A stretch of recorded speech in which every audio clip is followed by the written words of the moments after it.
जय हिंद एवरीवन। तो आज हम बात करेंगे SCON, जिसे हम की सीरियल कंट्रोलर बोलते हैं। सीरियल कंट्रोलर आपने इस प्रीवियस लेक्चर में देखा था पावर कंट्रोलर। अब इस लेक्चर में हम बात करेंगे SCON यानी सीरियल कंट्रोलर। ये भी एक प्रकार का हमारा सीरियल जो कि स्पेशल फंक्शन रजिस्टर है। ये किस लिए यूज होता है? कंट्रोल करने के लिए 8051 के माइक्रो कंट्रोलर के सीरियल पोर्ट को वो कंट्रोल करता है। ये पॉइंट आपको रिमेम्बर करना है कि SCON जो हमारा है एक स्पेशल फंक्शन रजिस्टर है जो कि 8051 के सीरियल पोर्ट को कंट्रोल करता है। इसका जो लोकेशन होता है वो 98H होता है। 98 एड्रेस पे वो उसका वहां पे लोकेशन होता है। और जो SCON हम यूज करते हैं क्यों?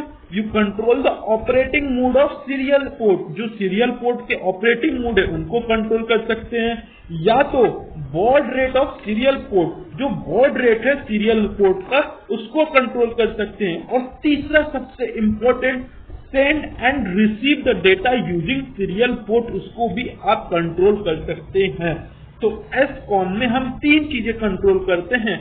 पहला, जो ऑपरेशन मोड होता है सीरियल मोड पोर्ट का उसको कंट्रोल कर सकते हैं। दूसरा, बॉड रेट जो सीरियल पोर्ट का उसको कंट्रोल कर सकते हैं। और तीसरा, जो सेंडिंग और रिसीविंग यूजिंग सीरियल पोर्ट के थ्रू जो सेंडिंग और रिसीविंग होता है आप उसको कंट्रोल कर सकते हैं। जैसा कि नेम से पता चल रहा है हमको सीरियल कंट्रोलर, तो ये सारा चीज जो होगा हमारे सीरियल पोर्ट में ही होगा। ऑपरेशन मोड या बॉड रेट या सेंडिंग रिसीविंग सारा कुछ हमारा सीरियल पोर्ट में होगा। और SCON जो रजिस्टर है वो कंसिस्ट क्या करता है? ऑटोमेटिकली ये सेट करता है। ये पॉइंट इंपॉर्टेंट है। यस, ऑटोमेटिकली ये सेट करता है जब bit of data is transmitted या रिसीव होता है। जब भी हम डेटा ट्रांसमिट करते हैं या रिसीव करते हैं तो ये ऑटोमेटिकली क्या होता है? हमारा सेट हो जाता है। यहाँ पे डायग्राम में आप देख सकते हैं कि यहाँ पे जो यूज किया गया है, यहाँ LSB पे RI फिर TI, अभी इन सबको हम डिटेल में देखेंगे। और MSB पे आपको याद करना है SMO होता है और हमारा LSB पे RL होता है। और इसका एड्रेस डेटा आपको पता है कहाँ पे होता है? 98H पे। और ये ऑटोमेटिकली क्या करता है? सेट कर देता है। अब इसके बारे में थोड़ा जानते हैं। देखिए, जो हमारा सबसे नीचे था RI, उसे हम बोलते हैं क्या? रिसीव इनपुट इंटरप्ट फ्लैग, जो हमारा 0th पोजीशन पे था। और उसके बाद आगे बढ़े तो फर्स्ट पोजीशन पे क्या था? 1 पोजीशन पे, D1 पोजीशन पे TI था हमारा। TI मतलब ट्रांसमिट इंटरप्ट फ्लैग। ठीक है, पहला जो रिसीव करेगा एकदम लास्ट इनिशियल स्टेज पे, फिर ट्रांसमिट किया, फिर क्या किया उसे रिसीव 8 बिट वाला भी हमारा सेकंड D2 पे है। फिर उसके बाद क्या हुआ? ट्रांसमिट 8 बिट, तो 8 बिट वाले पे हमारा थर्ड। जब देखिए ट्रांसमिट फिर रिसीव इनेबल बिट, एक बार तो रिसीव किया, पहले इंटरप्ट फ्लैग लिया, फिर उसके बाद रिसीव बिट किया, फिर उसके बाद इनेबल किया। ये आपको रिमेम्बर करने में आसान होगा।